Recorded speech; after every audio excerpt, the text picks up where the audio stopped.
നമസ്കാരം. മുട്ട റോസ്റ്റ് ചെയ്യുന്നത് എങ്ങനെയെന്ന് നോക്കാം. ഞാനിപ്പോൾ 2 മുട്ടയാണ് റോസ്റ്റ് ചെയ്യാനായിട്ട് എടുത്തിരിക്കുന്നത്. ഇത് നകക്ക വെള്ളം ഒഴിച്ച് ഉപ്പിട്ട് പുഴുങ്ങിയെടുത്തതാണ്. പുഴുങ്ങുമ്പോൾ 5 മിനിറ്റിൽ കൂടുതൽ സമയം പുഴുങ്ങാൻ ഉപയോഗിക്കേണ്ടതായിട്ടില്ല. ആദ്യത്തെ ആ തിള വന്ന് കഴിയുമ്പോൾ സിമ്മയിലാക്കി അടച്ച് 5 മിനിറ്റ് ഇട്ട് പുഴുങ്ങിയെടുത്താൽ മതി. പിന്നെ എളുപ്പം അങ്ങ് ഓഫ് ചെയ്യുക. തണുത്ത വെള്ളത്തിൽ മുട്ടയിട്ട് അത് കഴിഞ്ഞിട്ട് അതിൻ്റെ ചൂടാറി കഴിയുമ്പോൾ അതിൻ്റെ തൊലിയൊക്കെ പൊളിച്ച് അതിനെ ഒന്ന് വരഞ്ഞെടുക്കുക. അത് വരയുന്നതിൻ്റെ ഉദ്ദേശം അതിനകത്ത് മസാലകൾ നല്ലതായിട്ട് പിടിക്കുന്നതിന് വേണ്ടിയിട്ടാണ് അത് വരയുന്നത്. ഇനി അടുത്തതായിട്ട് ഒരു പാൻ അടുപ്പിൽ വെച്ച്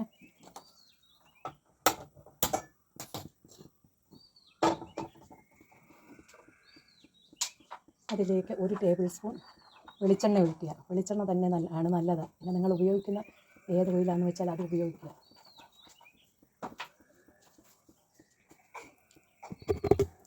അതിലേക്ക് സ്വല്പം കടുകിട്ട് പൊട്ടിക്കുക. കടുക് പൊട്ടി ഇപ്പോൾ സിമ്മയിലാക്കി അതിലേക്ക് ഒരു സ്പൂണ് ഇഞ്ചി അരിഞ്ഞത് ചോപ്പ് ചെയ്തത് ഇടുക.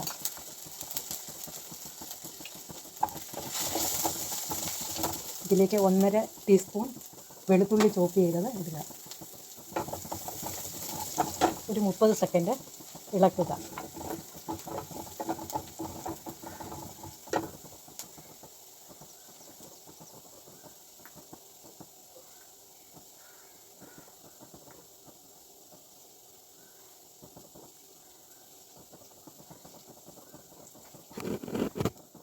ഇതിലേക്ക് സവോള അരിഞ്ഞ് ഞാൻ 2 മീഡിയം സൈസ് സവോളയാണ് എടുത്തത്.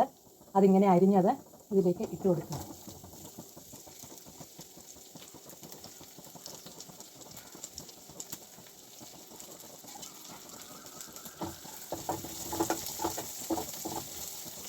ഇനി ഇതിലേക്ക് ഇത് പഴകുന്നതിന് വേണ്ടിയിട്ട് കുറച്ച് ഉപ്പിട്ട് കൊടുക്കാവുന്നതാണ്. ഇതിലേക്ക് ഒരു തണ്ട് കരിയാപ്പില ചേർത്ത് ഇളക്കാം. ഗോൾഡൻ കളറൊന്നും ആകണ്ട, ഒന്ന് നന്നായിട്ട് വഴന്നാൽ മതി. ഇതിലേക്ക് സ്വല്പം മഞ്ഞൾപ്പൊടി,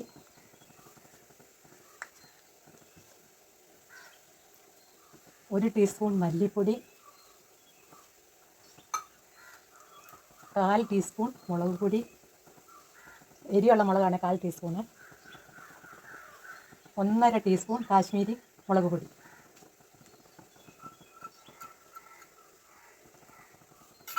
അത്രയിട്ട് നന്നായിട്ട് ഇളക്കുക.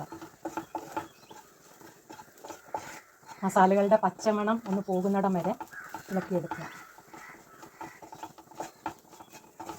ഒരു 30 സെക്കൻഡൊക്കെ ഇളക്കിയാൽ മതി. അപ്പോഴത്തേക്ക് പച്ചമണം പോകും.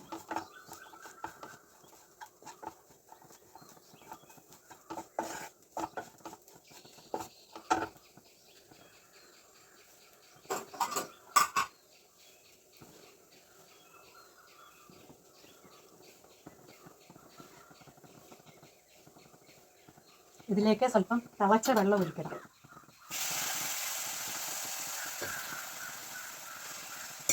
ഫുൾ ഫ്ലെയിമിലിട്ട് നല്ലതായിട്ട് ഇളക്കി വച്ചിക്കുക.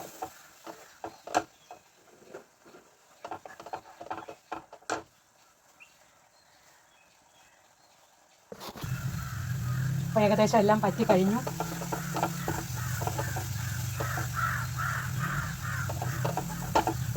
ഇതിലേക്ക് 1 ടീസ്പൂൺ നാരങ്ങയുടെ നീരൊഴിക്കുക.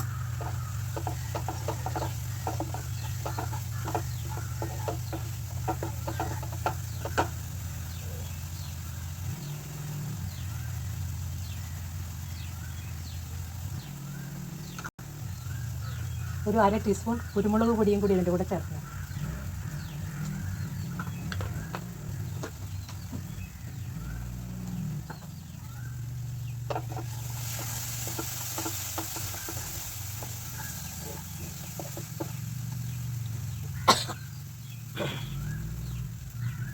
ഇതിലേക്ക് മുട്ട ചേർക്കുന്നു.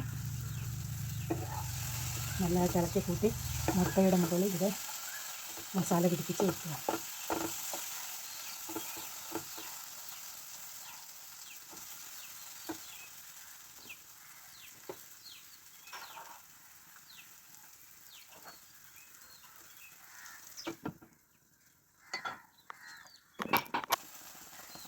ഒരു തണ്ട് കരിയാപ്പിലയും കൂടെ ചേർത്ത് അടച്ച് വയ്ക്കുക. ഒരു 10 മിനിറ്റ് 15 മിനിറ്റ് അടച്ച് വെക്കണം. ഗ്യാസ് ഓഫ് ചെയ്യുക.